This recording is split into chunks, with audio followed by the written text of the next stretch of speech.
আসসালামু আলাইকুম। আপনাদের সাথে আছি মোহাম্মদ রবিউল ইসলাম। আপনাদের দেখাবো কিভাবে একটা বোতল মকআপ করতে হয় বা মকআপ ডিজাইন করতে হয়।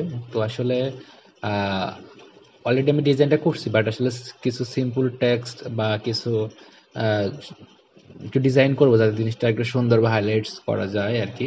সেক্ষেত্রে আমি শুরু করছি। তো দেখেন, আমরা প্রথমে টেক্সট টুল থেকে আমরা টেক্সট টুলের মাধ্যমে লিখতেছি। আমরা এখানে একটা টেক্সট লিখবো, 3D বোতল মকআপ। লেখার পরে এখন আমরা এখানে একটু ডিজাইন করব কিভাবে এটাকে আর একটু সুন্দর করা যায় বা কালার কম্বিনেশন দিয়ে আমরা এটা একটু সুন্দর অ্যাডজাস্টমেন্ট করতে পারি। তো এখান থেকে কালার চুজ করব, দেখেন হচ্ছে কালার চেঞ্জ করব আমাদের টেক্সটের। তারপর টেক্সটের ফন্ট সাইজ বাড়াবো আমাদের যে পরিমাণ লাগবে সেই আন্দাজে। আমরা একটু বাড়াবো, এখানে আমি 46 48 নিলাম। দেন হচ্ছে মুভ টুলের মাধ্যমে সে বেটার একটা লুক আসবে। কোন পজিশন নিলে আমরা অনেক সুন্দরভাবে দেখতে পাবো বিষয়টা, মানে আমাদের সেই টেক্সটটা। দেন আমি তো চাই একটু ডিজাইন করে একদম সিম্পল লাগতেছে।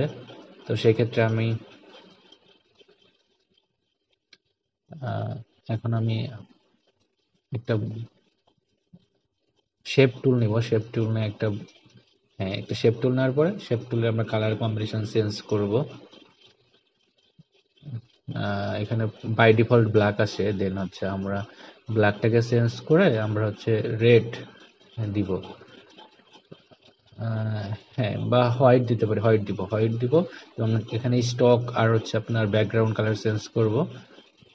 দেন হচ্ছে আমরা আমাদের যে লেয়ারটা আসলে দিতে হবে, আমাদের রাইট সাইডে লেয়ার দেখা যাচ্ছে। তো আমাদের লেয়ারটা চেঞ্জ করতে হবে, লেয়ারটা নিচে নিতে হবে, যেহেতু আমাদের চাচ্ছি যে আমাদের লেখাটা উপরে থাকুক এবং শেপটা নিচে থাকুক।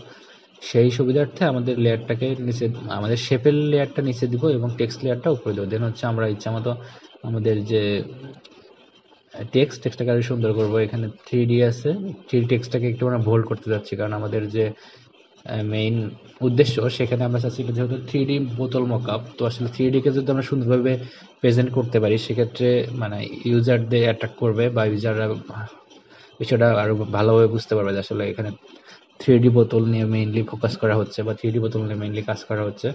তো যারা আমাদের ভিজিটর বা অডিয়েন্স থাকবে তারা এই বিষয়টা ইজিলি বুঝতে পারবে। তো সেই সুবিধার্থে এখানে আমরা ব্যাকগ্রাউন্ডে 3D শেপ ইউজ করলাম এবং 3D মানে ইসের 3D টেক্সের ভিতরে নিচে আর কি।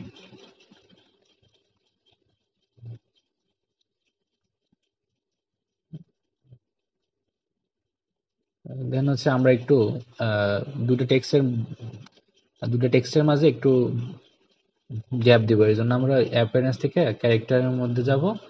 ক্যারেক্টার থেকে আমরা দেখতে পাবো যে হচ্ছে ভার্টিক্যালি মানে দুটা টেক্সটের ভিতরে মানে between gap between two text. Then হচ্ছে দেওয়ার পরে, এখানে দেওয়ার পরে আমাদের ইচ্ছা মতো যেটা আমাদের জন্য ভালো হবে সেটা প্রথম দিকে একটু বেশি নিলাম, দেখা যাচ্ছে যে একটু বাড়াই নিলাম, তো দেখা যাচ্ছে আমাদের ডিস্টেন্সটা বেশি হয়ে যাচ্ছে। পরে আবার আগের মতো কমাই দিলাম, আগের মতো হয়ে যাচ্ছে। তো আমরা যাচ্ছি যে একটা মোটামুটি পারফেক্ট। তো সেটা ক্ষেত্রে আমাদের কাস্টম একটা শেপ দেওয়া যেতে পারে আমাদের ইচ্ছা মতো। যদি আমরা সেটা কমায় বাড়াই বা একটা ফিক্সড রেশিও না যায়, আমরা এই যে বাড়াইতে কমাইতে পারি। তো আমাদের যেরকম লাগবে অ্যাডজাস্টমেন্ট করে আমরা বাড়ায় নিলাম।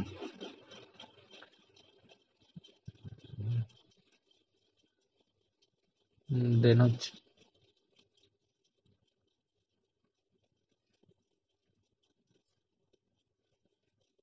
দেন ফাইল সেভ করলে আমাদের কাজ সম্পূর্ণ হয়ে যাবে। আমি অন্যান্য বিষয় নিয়েও কথা বলবো। তো আসলে ধন্যবাদ। পরবর্তী ভিডিও দেখার জন্য আমন্ত্রণ রইল। আসসালামু আলাইকুম।